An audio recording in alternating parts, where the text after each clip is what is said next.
नमस्कार शेतकरी मित्रांनो, विजय सूर्यवंशी या आमच्या यूट्यूब चॅनलवर आपल्या सर्वांचे स्वागत. आज आपण कृषी उत्पन्न बाजार समिती पारनेर येथील कांदा बाजारभाव पाहणार आहोत. जे शेतकरी मित्र आमच्या चॅनलवर नवीन असतील त्यांनी प्रथम चॅनलला सबस्क्राईब करून सपोर्ट करावा. पारनेर येथे उन्हाळी कांद्याची आवक 12,183 क्विंटलची झाली होती.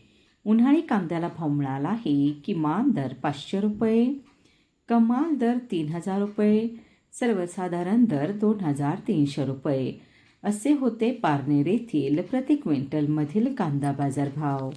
ची आवक 12,183 क्विंटलची झाली होती. उन्हाळी कांद्याला भाव मिळाला आहे. किमान दर 500 रुपये, कमाल दर 3,000 रुपये, सर्वसाधारण दर 2,300 रुपये असे होते पारनेर येथील प्रति क्विंटलमधील कांदा बाजारभाव.